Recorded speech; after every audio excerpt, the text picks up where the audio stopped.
It's a pleasure for me to introduce our closing plenary speaker for this afternoon, Dr. Stan Sonu. Dr. Sonu is currently serves as an assistant professor of internal medicine, pediatrics, and public health preventive medicine at the Emory School of Medicine. He holds appointments within the Division of General Medicine, General Pediatrics and Adolescent Medicine, and Preventive Medicine. He also serves as an associate program director for the Emory J. Willis Hurst Internal Medicine Residency Program at Grady Health System. Dr. Sonu obtained his medical degree at the Medical College of Georgia and then completed a combined internal medicine and pediatrics residency and pediatric chief residency at Rush University Medical Center in Chicago, Illinois. He did his fellowship at the Cook County Health and Hospital System's Preventive Medicine and Public Health Program, during which he also obtained his M.P.H at Northwestern University. Dr. Sonu's main research interests include adverse childhood experiences, trauma-informed care, and addressing social determinants of health in clinical care settings. In 2017, he was invited to speak at the first annual TED Talk in Chicago, where he highlighted the importance and need for human service institutions to have a deepened understanding of the multidimensional life course effects of trauma and actively engage in efforts toward trauma-informed transformation. Dr. Sonu is passionate about teaching about adverse childhood experiences and training future clinicians on effective ways to address trauma in the primary care setting. He holds additional training in urban primary care leadership at the University of Chicago's Lucent program, integrative medicine, the Center for Integrative Medicine at Northwestern University, medication assisted treatment of opioid use disorder, and positive parenting practices known as the Triple P primary care. Please join me in welcoming Dr. Stan Sonu.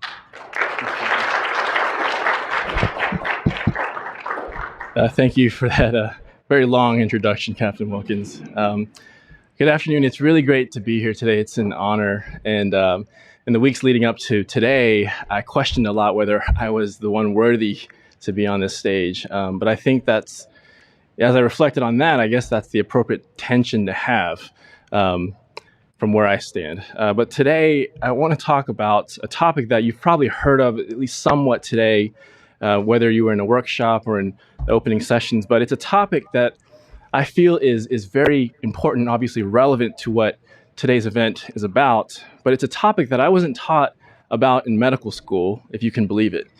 And without giving it away, what I hope to convey in the time that I have is that this topic is so crucial and essential, fundamental and foundational to our understanding of root causes of illness, of disability, and of disease, as well as trajectories of health. Some years ago, Dr. Rob Ross, not the painter, but a pediatrician and CEO of a large foundation out in California, he was quoted as saying that of all things, right, of all things, that childhood trauma was the number one public health crisis. But not only that, it's a public health crisis that is simply hidden in plain sight. We don't talk about it. We keep it behind closed doors. We act like it's not there. And yet it has devastating consequences both to people and communities. Before I go on, I want to say very clearly that none of this is new. This is not new information.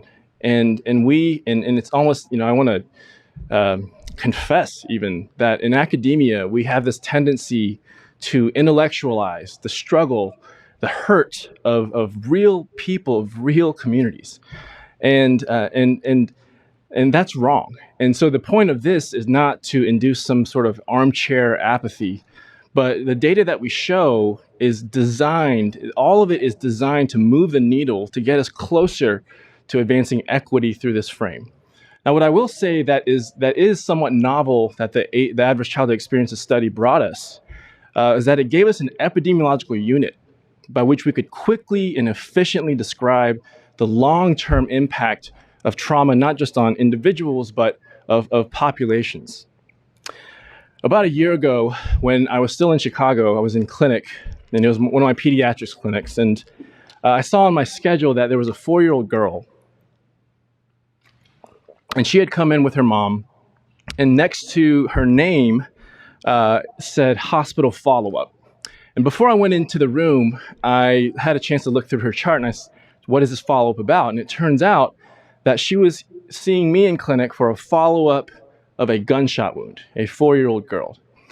And what had happened was she was on the front porch playing with her mom on a typical day, and a car pulled up in front of their house, an arm stuck out the window with a gun in hand, and began firing in their direction. And this girl was hit in her right collarbone. The bullet went through the back shoulder. It took me a moment to have the courage to go into that room, because I didn't know what I was going to say to this mother. I didn't know what this health system that I was a part of could offer her. All I could do was look at the wound. But when I went in, true to my fear that I had, all I could do for the first 30 seconds was just shake my head. And the mom, she detected this conflict in me. And what this conflict was this, for me, was this realization that here I am, a health professional, a physician. I'm supposed to be a part of a health system that is supposed to keep daughters like her well and healthy and safe. And yet it was a moment of realization that our health system was nowhere near addressing the structural determinants that allowed for this event to happen, and is still allowing things like this to happen. And so I turn to this gathering today, this community of public health and medical professionals and educators and students, to say, in this trauma-informed care buzz, in this movement, we are actually at an inflection point, a flashpoint, in which we really need to anchor ourselves to advancing equity before we do anything else around adverse childhood experiences. Thank you. What I want to do, thank you, for today is unpack three main things. First, what are adverse childhood experiences? Why do we care about them so much? What kind of health outcomes are they linked with? And I'll try to breeze through this, since I'm sure we've heard about it today. Secondly, I want to talk about what do ACEs do physiologically underneath our skin that promotes disease and disability? And then third, what can we do about it? The Adverse Childhood Experiences, or ACEs study, is not new. It was started in 1995, and the first papers came out in 1997 or 1998, so it's over 20 years old. But this is considered a landmark or seminal public health study because it was a joint effort by the CDC here and Kaiser Permanente in San Diego. And what these researchers did was they surveyed over 17,000 adults on their history of different types of adversity encountered before the age of 18. Now, these ACEs spanned 10 different categories across abuse, neglect, and household stress, or household challenges, as we call it as well. And so within abuse, they asked about physical and emotional or sexual abuse. They asked about physical or emotional neglect. And then different types of stress that one can encounter growing up in the home, such as mental health problems or substance use in a family member, an incarcerated relative, domestic violence against the mother, and then probably most weakly, parental separation and divorce. Now, before I show you what they did with this information, what they found, I want to show you who they studied, because this is really important as we think about how do we extrapolate or generalize the findings from this one study to other communities and populations. So of these 17,000 adults, 75% were white, 75% had gone to college, 100% were insured. So by and large, this is a mostly white, mostly educated, middle class and up population, an affluent participant group. And the reason I press on this is because one of the first key finding from this study was that ACEs were unexpectedly common. Again, childhood trauma is something that's hidden in plain sight.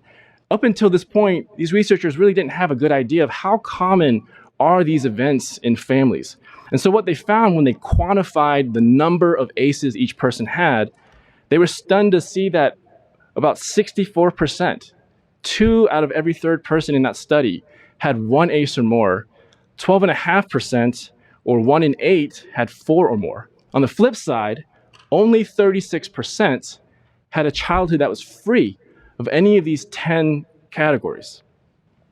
So ACEs are something that, the bottom line here is that it's not something that we can push off and deny exists within our own communities. It's not something that we can say it's a problem of those communities and we're going to leave it there. But this is a problem that is meaningful and it hits home for everybody. The second key finding from this study, and this is what kind of got me into this space as a pediatrician, as an internist, what had my jaw on the ground, was that they observed a dose-response relationship between the number of ACEs a person had and their risk for a wide array of negative health outcomes. ACEs are negatively associated with health and well-being. And to do this, they developed what they called an ACE score, which simply is the total number of ACEs that a person has. So it ranges from 0 to 10. It's 0 if a person has experienced none of these events. It's 10 if they experience all 10.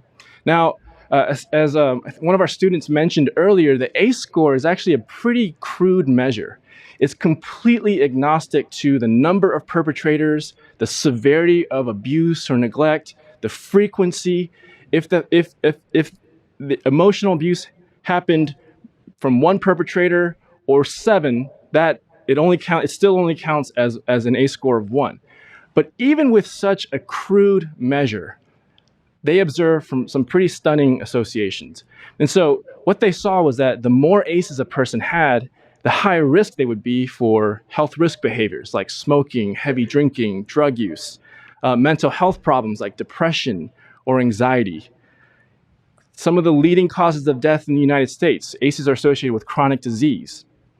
ACEs are also associated in a dose-dependent manner with job challenges and having problems in school.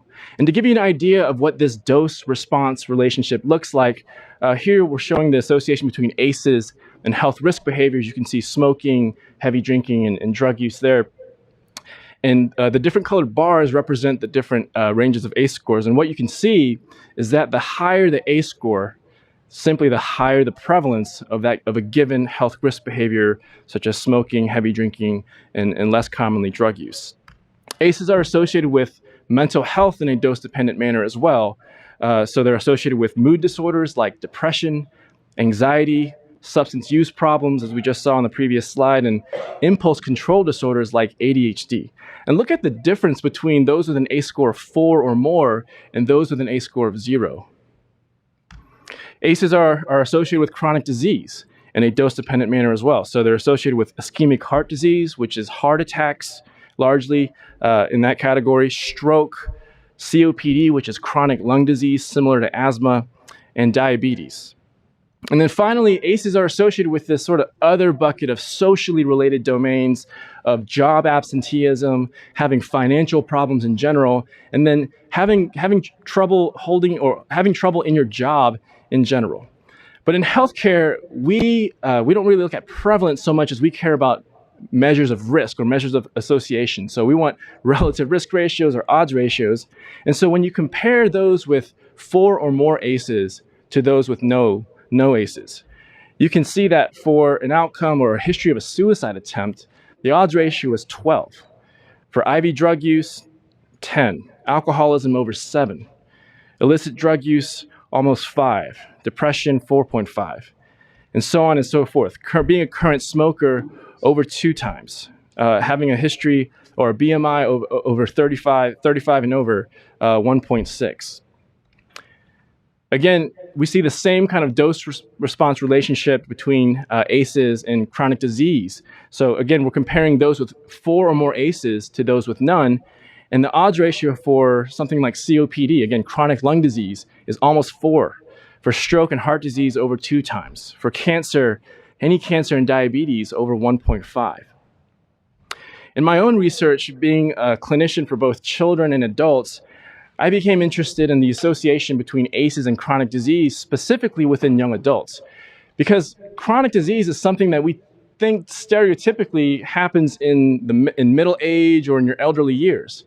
But it's a big deal if a 35-year-old gets diabetes. That's a lot different it's a lot different when a 35-year-old gets diabetes compared to when you're 70 and you develop diabetes. And so what we saw among adults aged 18 to 34 was that ACEs are indeed associated also in a dose-dependent manner with some of the leading causes of death and chronic disease in our country. Now, I showed you a bunch of data on adults, but certainly the effects of ACEs can be seen in the early childhood years. And so if we go back to the early childhood years, when we're looking at development, one study looked at the association between ACEs and developmental delay and found that for those children with an exceedingly high burden of trauma, 7 ACEs or more, the prevalence of a developmental delay, not meeting milestones as expected, approaches 100%.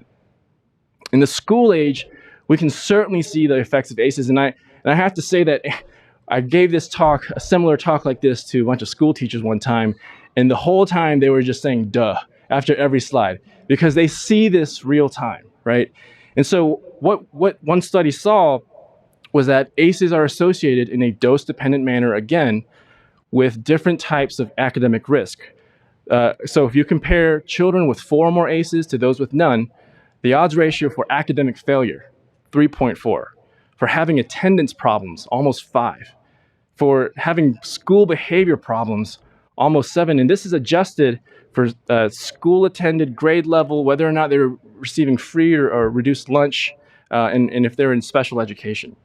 The same study looked at the prevalence of having 2 or more school problems, understanding that it's very rare for only one domain of school performance to be affected in response to ACEs. And so what they saw was that 52%, half of children with 3 or more ACEs, have 2 school problems or more, compared to only 12% in children with no ACEs. With respect to chronic disease, we know that children with 4 or more ACEs are at a markedly higher risk of having a diagnosis of asthma compared to children without ACEs. So if ACEs are common, and if they're negatively associated with health and well-being, at some point we would expect an impact on mortality or a change in lifespan. And so this is what the same ACE study group saw, is that for those individuals with an ACE score of 0, the average lifespan was about 80 years. Comparatively, for those individuals with 6 or more ACEs, that lifespan goes down by 20 years on average to 60 years.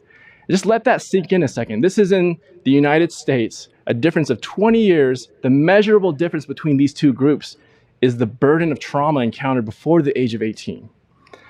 Now, when you look at this list, these 10 categories of ACEs, it doesn't take long to ask the question, well, aren't there more ACEs? And undeniably, unequivocally, yes. And so to talk about this, I like to use this illustration, which we call colloquially the ACEs tree. And so if you'll imagine with me that the leaves and the branches reflect the interpersonal or conventional ACEs of abuse, neglect, and household stress, every tree grows out of a system of roots. And so the roots are what we call adverse community environments, things like poverty, violence in the community, racism, economic disadvantage, or unaffordable housing. In and of themselves, these are adverse events. We know that these are strongly associated with negative health outcomes as well. But they also provide sort of this contextual scaffolding or pressure out of which the interpersonal ACEs might occur at higher frequency or severity. But it doesn't just stop there. Roots grow, or a tree grows through drawing in the surrounding minerals and nutrients from the soil around it. So in a lot of ways, the health or the future of the tree is predicated on what's in the soil. And so we call the soil adverse collective historical events, things that have happened in recent history, examples on this slide, things that have conferred an intergenerational impact, such as slavery, forced displacement of Native Americans, the Holocaust, and mass incarceration. And this isn't some theory or empty heuristic or left field, idea.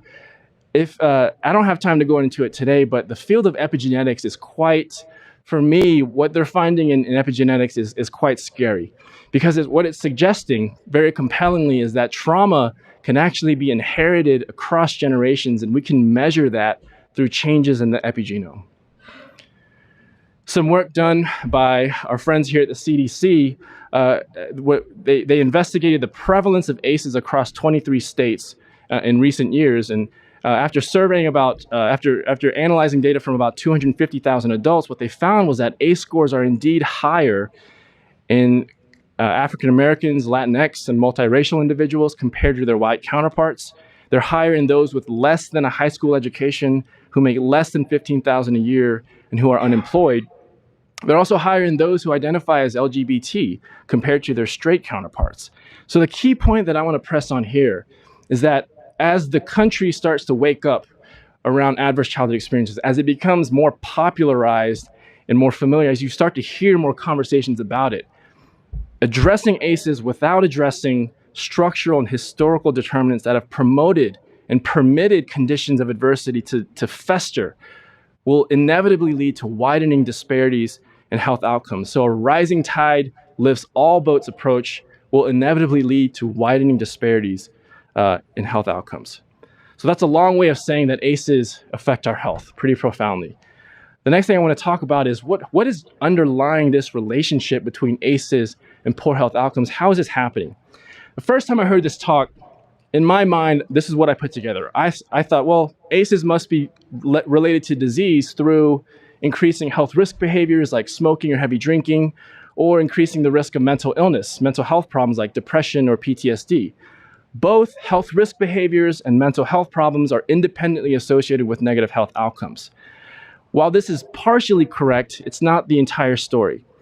And last summer, you may have heard in the news, or you may have read in the news, the president of the American Academy of Pediatrics going down to South Texas, where she visited some of these detention centers where they were separating families who were trying to enter the United States. And she was quoted as saying that prolonged exposure to highly stressful situations known as toxic stress, that can disrupt the child's brain architecture and affect their long-term health, long and short-term health. So this model, again, while it's partly correct, is incomplete.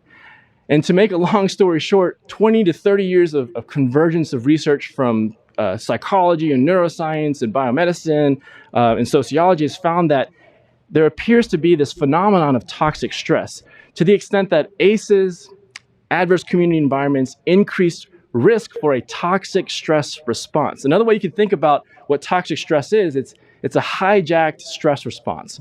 We were designed as human beings back in the day that when we were in the woods and we saw a grizzly bear, we needed our stress response mechanisms to kick into high gear. We need blood going to our lungs, blood going to our eyes so that we can see clearly, blood going to our muscles, and all of that is mediated through a very efficient stress response. That was then. The problem with that is when that stress response doesn't shut off, when it doesn't turn off, that can lead to long-term health problems. But toxic stress can affect brain development. It affects brain architecture, it can disrupt brain function, and in severe situations, severe circumstances, it can actually affect brain growth as well. Toxic stress can disrupt our endocrine system, the balance of our hormones and how they're regulated in our body. The endocrine system is tightly regulated with our immune system. And then, as I mentioned before, toxic stress can affect our epigenome.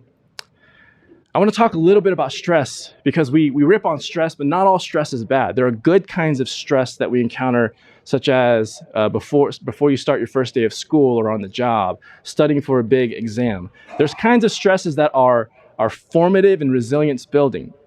Then there are tolerable types of stress, which by definition are undesired events, the loss of a loved one, a hospitalization. But the idea is that these are discrete events.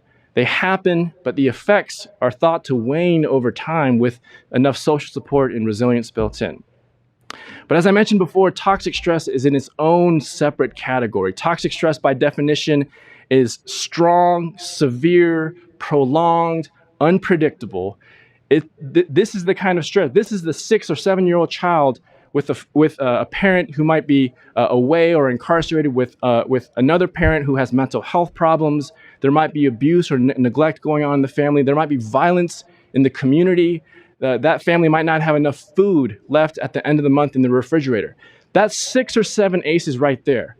Where is the light at the end of the tunnel? Where is that stress? How does that child know when that stress is going to end? It's this kind of stress that can profoundly change a person's physiology if it occurs in the absence of appropriate buffering mechanisms.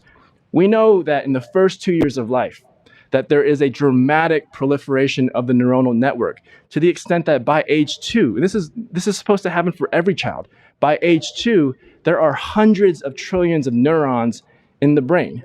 But we also know that even at an early age, we can see disparities in some of the most fundamental developmental outcomes in that age period. So this is an old study from the mid-90s showing the number of words children know by age 3 based on their parents' socioeconomic status. And what you can see is that children of parents who are college educated know way more words at age 3 than children whose parents were on welfare.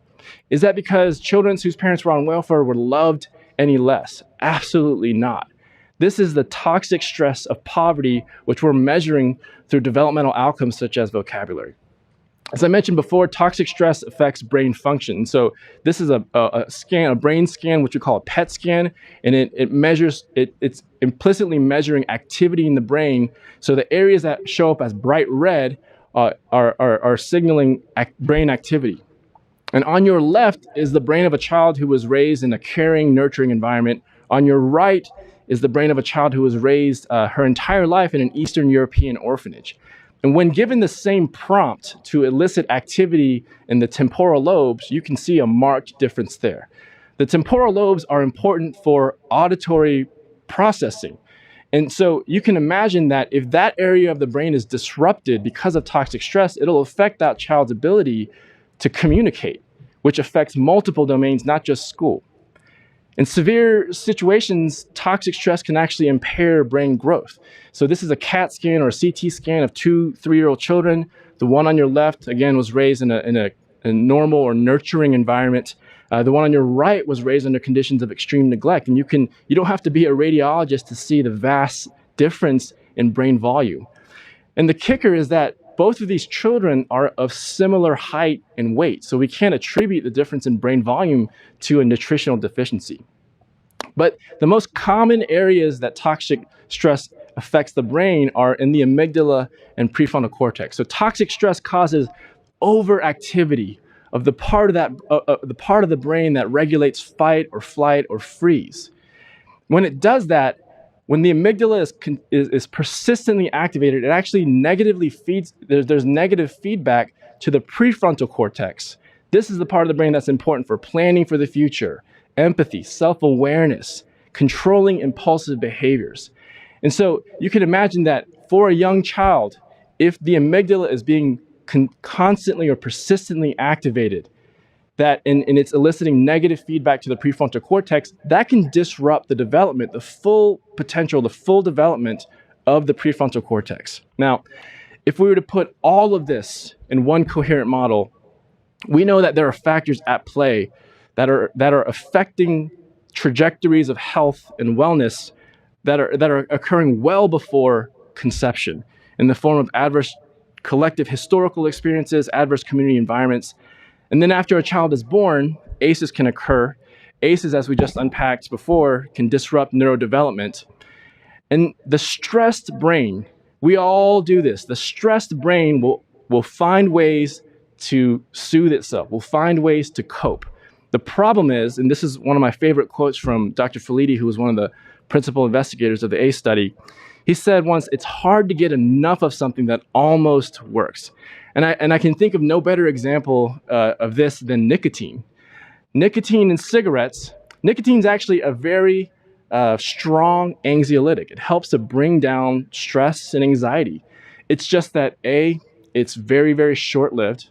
B, it's highly addictive. And then C, it's in cancer-causing sticks.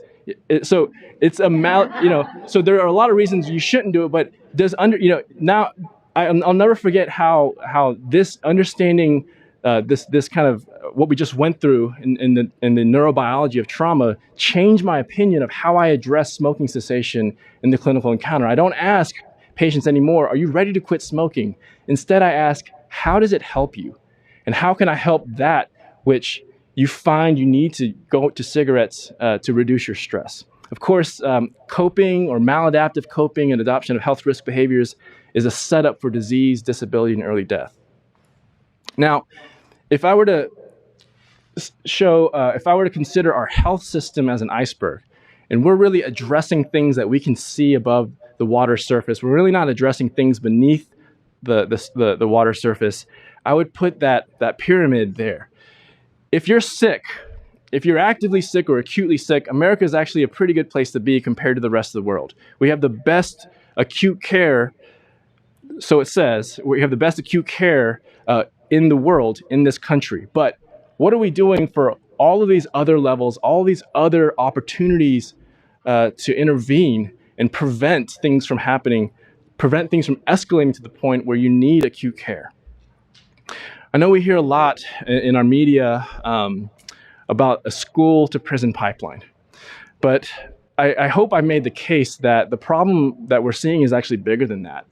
I think what we're seeing is a trauma to school to prison pipeline. Kids are passing through home, passing through school, and even the health system on the path and in the pipeline to prison. We have to do something about this.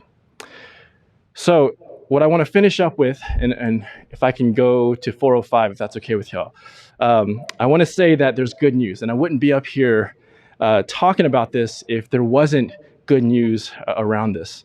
And a lot of what we know about what to do is actually, it derives from even in this room, right? Even in this very room, there is a good number of people. If we extrapolate what we learned from the original ACEs study to this room, there's at least 2 out of every 3rd person with an ACE or more.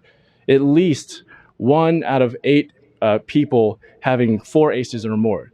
And yet, for those who have gone through a significant burden of adversity when you're in your youth, the fact that you're here, to me, indicates that at least some measure of success, some measure of resilience. What is it about you, or maybe it's a family member or a friend that comes to mind, what is it about you that allowed you to succeed, that gave you the chances of success in the face of adversity? Well, I know this is a tired word now, but it does mean something. And the operative word is resilience. It's this, at least through the perspective of trauma, it means the ability to adapt and succeed in the face of adversity. But the important thing about resilience is that it can convert what could become toxic stress back into tolerable stress. It allows people to bend but not break. And the essential thing about resilience is that, yes, people are born with a certain kind of temperament. You might have a proclivity to be more anxious or not, but resilience is not something that anybody is born with. Resilience is built through a child's interaction with his or her environment. And so one way to think about how to actualize resilience is a simple seesaw, in which, in the face of negative factors that could pull away from resilience, if we can stack more on the positive side and the scale tips towards that end, you can actualize resilience. So what are these protective factors that we're talking about? Well, the one that I want to press on hard, and this is the game changer, is having a strong, stable, for a child to have a strong, stable, nurturing relationship with an adult caregiver. It doesn't have to be a parent. It doesn't have to be a family member. It just has to be an adult who's willing to walk in a child's life through thick and thin over a long period of time. This is the game changer. It's necessary, not always sufficient, but it is absolutely necessary. A second important protective factor is learning for ourselves and for our communities important self-regulation skills. And there's been an explosion of research in the last 20 to 30 years from neuroscience trying to get at are there ways that we can regulate our own brains when we feel, when we're feeling distressed or stressed or anxious? Are there ways that we can calm down our own amygdalas? The third piece, which obviously relates to the first one, is having a meaningful connection with multiple adults in the community. The negative factors are things that we already talked about: poverty, exposure to violence, maltreatment, etc. But the bottom line for this part that I want to highlight is that ACEs are a risk for negative health outcomes, not a guarantee. Where adversity can harm us, resilience can protect us. Relationships protect us. And going back to the story that I told in the beginning of the 4-year-old girl, I didn't say when I walked in the room, the girl was sitting in her mom's lap. And as I walked in the room, they were looking at each other. They were facing each other, and they were actually finishing up a song they were singing together. And throughout that encounter, what I learned was that the girl had an understandably rough time, but she was doing better each day. And the mom, said very clearly to me that she was going to be there, that she had a strong bond with this child, that she wasn't worried, that this child was going to be okay. And I left the room feeling somewhat relieved. All I did was observe resilience in action. That's simply all I did. And this leads me into talking about this framework of trauma-informed care. Trauma-informed care is not a list of activities, it's not a list of things to do, it's a perspective. It's understanding, when we talk about care that is trauma-informed, we're talking about a framework that is grounded in understanding how trauma affects us, and then what we can do in response to that. How do we treat each other? When you look at a photo like this, people waiting for the train, who has experienced trauma? How can you tell? Well, it's a rhetorical question because we don't know.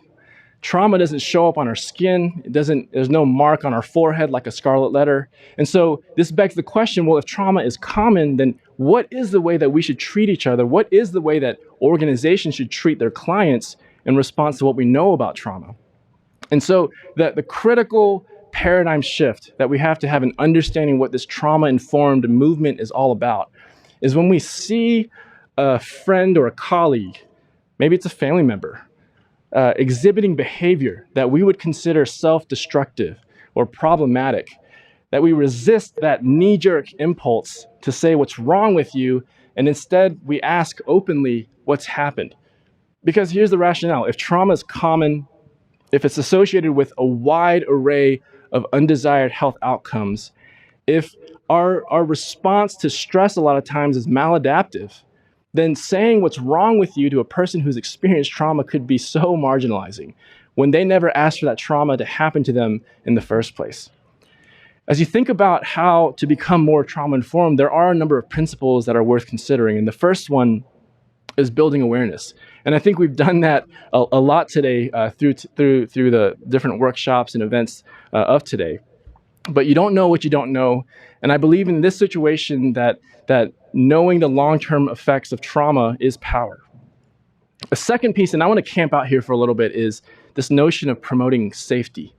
Because safety for a person who's experienced a significant burden of trauma, safety is not something that is taken for granted and it should not be assumed. Think about, so I can use my setting as an example. In the clinic, if I'm sitting across a patient and they don't feel safe in that environment, that means that their amygdala is on. If their amygdala is activated, there's negative feedback to the prefrontal cortex.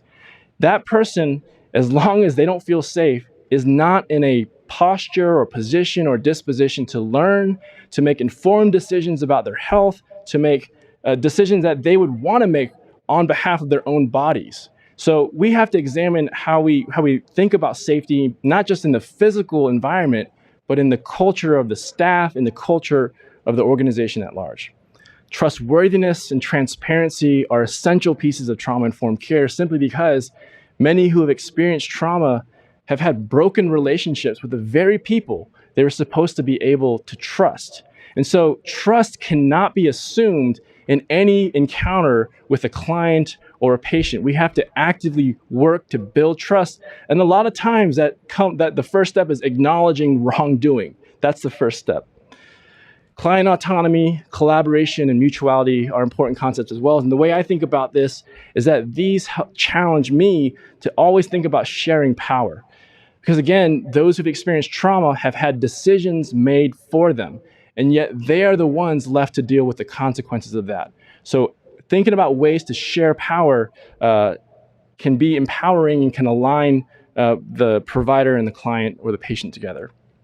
Integrating care, I think, is one of the most difficult principles on this list. And the rationale for integrating care is like this. Trauma doesn't care. The effects of trauma span multiple domains. It's like throwing spaghetti and meatballs on the wall and seeing what sticks. If that's the case, and if we want to be a health system that responds effectively and efficiently for those who are dealing with the consequences of trauma, we have to find ways to reach across the aisle, to be brave and courageous with collaborating across sectors so that patients aren't having to figure out for themselves, or client or communities aren't having to figure out for themselves how to navigate the health system. And last, but certainly not least, having an awareness of relevant cultural, historical, and gender issues is absolutely essential to being trauma-informed, because simply put, if we don't have a narrative understanding of our patients, we're not informed. But the thing that brings all of this together, again, is relationships.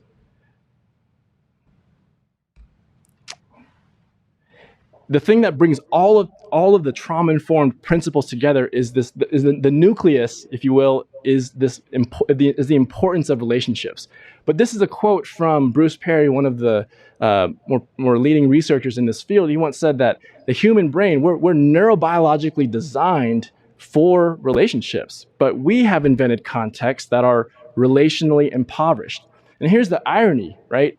All of the data around adversity and resilience is saying we need to anchor ourselves. We need to double down more than ever on the importance of cultivating healthy relationships at an early age. And yet, the direction that our society seems to be moving with the advances in technology seem to be antagonistic to that end. And so we are swimming upstream here. Well, that being said, as we think about the solutions and what we can do, and this is really a high-level point of view, but there are so many levels of opportunity stemming from the individual to the community, all the way up to policy solutions. I think a useful guiding principle, a North Star, if you will, is this idea of systemic empathy. What I think systemic empathy is it's the integration of the science of trauma with a relational focus on understanding people, understanding humans, and building in a space for people to be human. It doesn't mean that for a given organization or group of people that nothing else matters. But again, it's a guiding principle. It's an evidence-based rationale for prioritizing relationships and connection and understanding. And as a mental exercise, right? Let's take the example of a 15-minute visit with your doctor in primary care, right? And think about the ways that 15-minute visit is justified. You might hear it's about finances, about reimbursement, it's about volume, throughput. Sometimes you might even hear, do you need more than 15 minutes to address a person's problem and write a prescription and have them on their way, right? But through the frame of trauma, through what we know about from adversity, a 15-minute visit could actually induce harm. How can you build trust? How can you build autonomy? How can you ensure safety when you're only seeing a person for 15 minutes and asking them to leave your clinic? I am going to jump ahead since I'm running short on time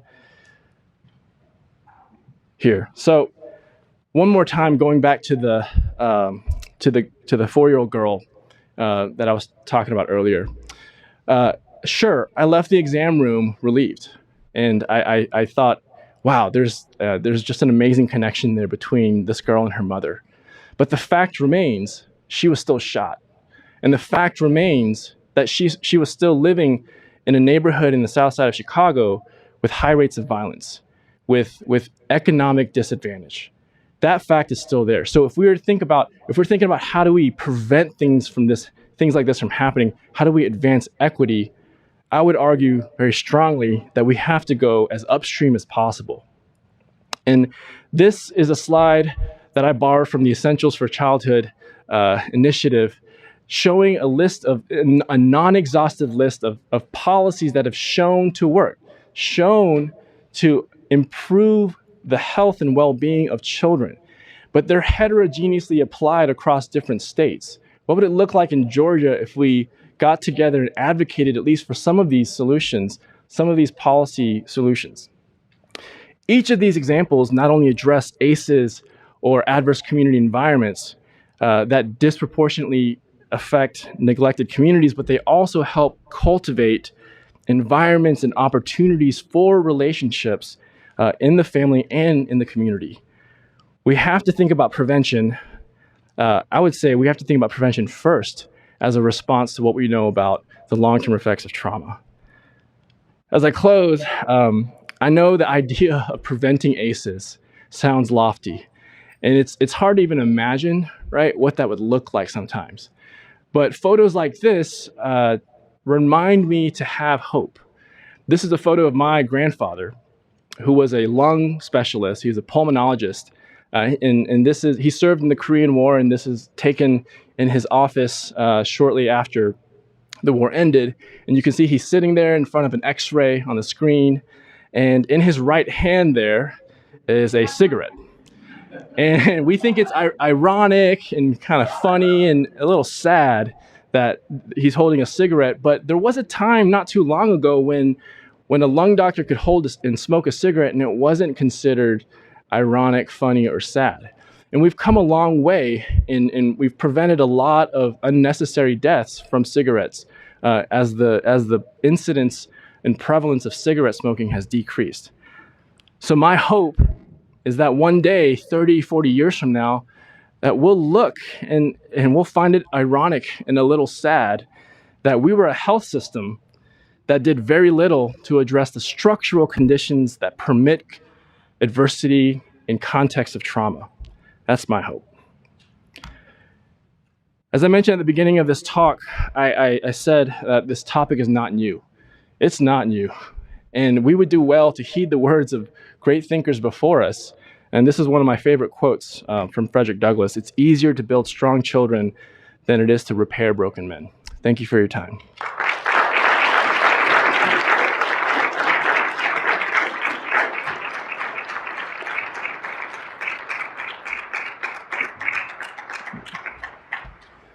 Thank you, Dr. Sonu. I think we would like to have probably time for at least one or two questions. That was a very informative presentation.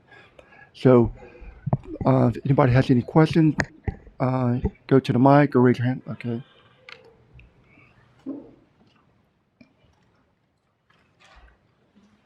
I have a question. Oh, am I behind me? Sorry. No, go ahead. Okay.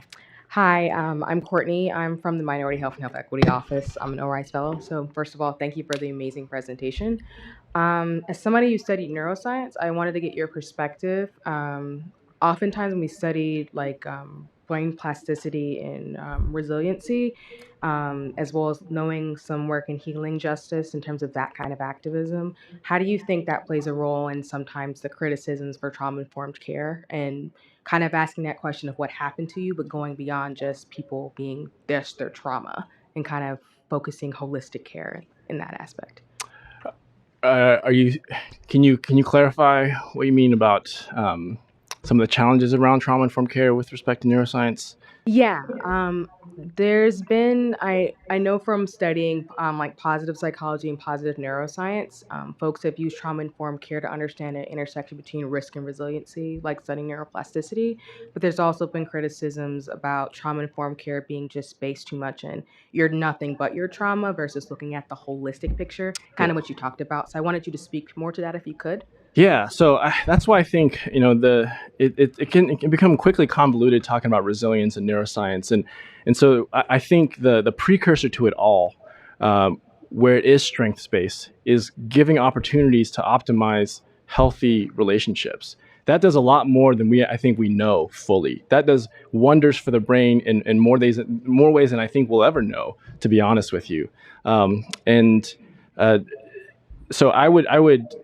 For me, I'm not so anchored into the necessarily the negative effects of trauma, unless certainly in the absence of talking about how much more and more strongly resilience protects us.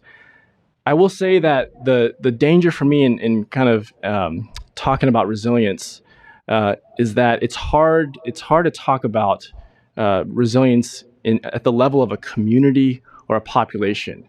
And that seems to be where the lines of structural disadvantages are drawn. And so I think for me, what makes sense is if we address some of these structural conditions, structural inequities, then that would permit conditions or resilience to naturally follow, as long as we can help optimize conditions for relationships to form. I hope I answered that question somewhat. Yeah. Thank you. Thank you. Yes. You're actually leading into the question I wanted to ask. I mean, so you're positing some very compelling, or at least pointing to possibly some compelling practice models that are counter to the economic incentives that are driving healthcare right Yes. now. And so I just wonder what do you see as a necessary direction that healthcare needs to take? Is it's going to have a less detached and sort of categorical approach to healthcare? Absolutely. Where to start, right? I think we're in this phase right now where, at least in the sphere, in the space that I'm in the hospital, I am battling trying to get clinicians to care about this, right? I am battling people saying this is not my job. This is not what I was trained to do. And so my counter to that is to say, well, look at the WHO's definition of health and where and how much little space, how much little is written, how little is written about disease management, right? We're supposed to be keepers of health. We're supposed to be healers, but also people who help communities and families stay well. And so that's my challenge when I give this presentation in the hospital, to really compel clinicians to think more broadly and have a public health frame.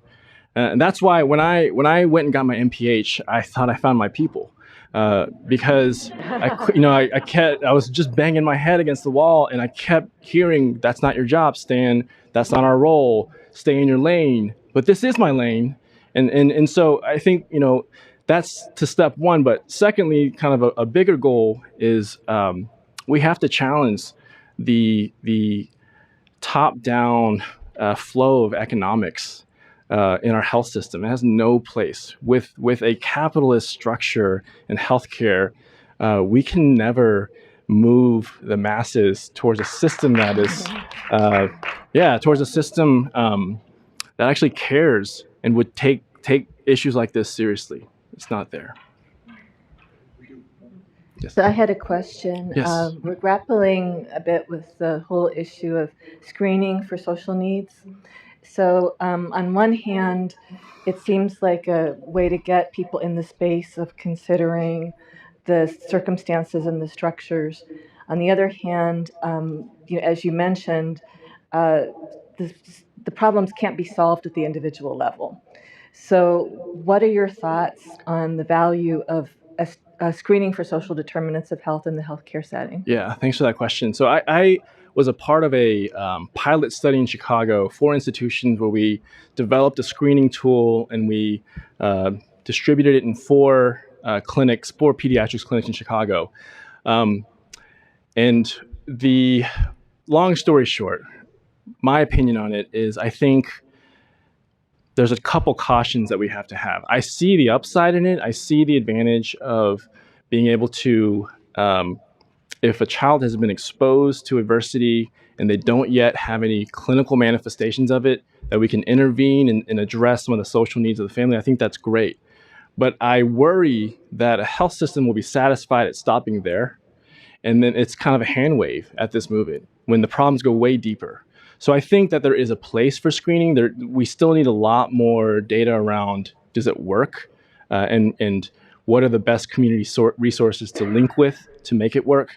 But the bigger picture for me is I don't want to stop there. And I feel like there's a danger right now of health systems who are engaged in this work being satisfied with stopping there. That's my fear as well. Yeah. Thank you. Stan, awesome presentation. Just love hearing your energy and your enthusiasm in this space. And to be honest, we've long needed healthcare to step up here, right? And I just want people to know that there are some resources that we've done. So if you don't know who I am, I'm Melissa Merrick. I lead a lot of our ACEs work for CDC for the past 7 years. And we have 2 trainings that are online now, ACE online trainings, one for pediatricians that we've partnered with AAP to create, and one for behavioral health practitioners. We partnered with the American Psychological Association on that. But it's really getting at this kind of sentiment where what is your role in your profession in primary prevention of early adversity, not in screen and treat or screen and refer to services. That's important. We're always going to need that kind of work. But as invoking something that Dr. Hodge said, just because there's a clinic in your community doesn't mean that you can get there, that you can take off of work, that you can actually afford to go there. So that's not really giving access, right? But what are the many, many roles that we all have to play in preventing early adversity in the first place? So I just wanted to say publicly that there are tools, but thank you so much for your leadership in this space. We've long needed a voice like yours, and so happy that you're at Emory and we can work together. Great. Great. Thank you so much. Thanks again. I'm going to ask Dr. Hodge, can you come forward, please? And then Dr. Warren and Dr. Liburd for your concluding remarks. We have a quick special recognition for Dr. Hodge and also Dr. Sonu by Dr. Liburd. So Dr. Sonu, on behalf of the Office of Minority Health and Health Equity and the Centers for Disease Control and Prevention and the 5th Public Health Ethics Forum, we'd like to give you this certificate of appreciation. Thank you so much. It's been a pleasure to have you here. And Dr. Hodge, who we are privileged to work with throughout the year. Thank you for your presentation today and for your ongoing commitment to this work.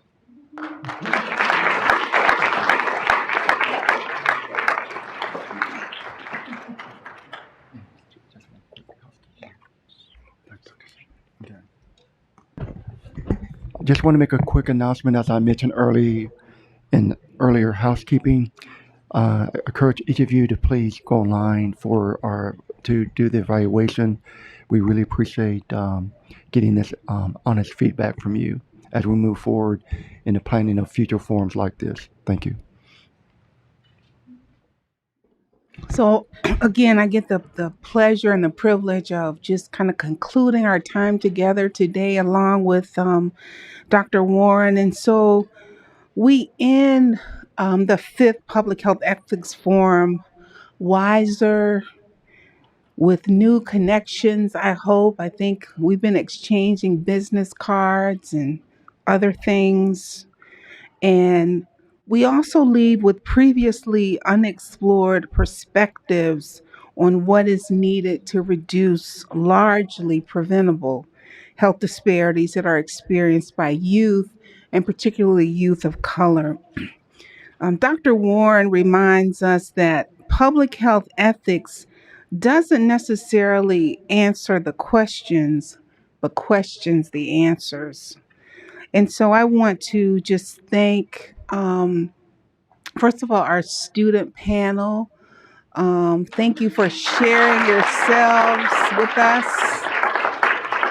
Thank you for your candor, and it was completely unrehearsed. I mean, that you all were able to speak from your heart and from your experience and really enlighten us in some very powerful ways.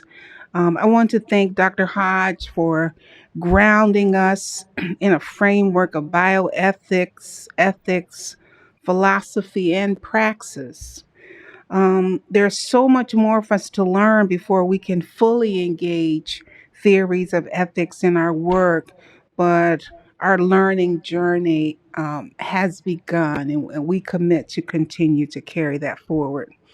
Many thanks to our breakout session presenters who delved into a variety of health issues and who helped us illuminate the relationship between, in one of the sessions I was in, we talked about the relationship between social realities like omnipresent violence and tensions between diverse belief systems that can collide in the public health decision-making process. And so thank you so much to Dr. Riggs for taking us down that path, and certainly to Dr. Sonu, and who elaborated what toxic stress is and how it disrupts healthy development and long term well being, and why an ethical practice of public health will seek ways to mobilize a societal strategy that will protect children and secure them on a path to a future that is filled with hope and possibility. I want to say to everyone here, please take all of what we've learned today back into your workplace, back into your community. Take it home as well as in your personal reflections. Why do we do what we do in public health? And how can we do it better? And how can we center the faces, the stories, the beauty and the struggles of the people we serve? So let's keep this conversation going. Stay well, and thank you for spending the day with us.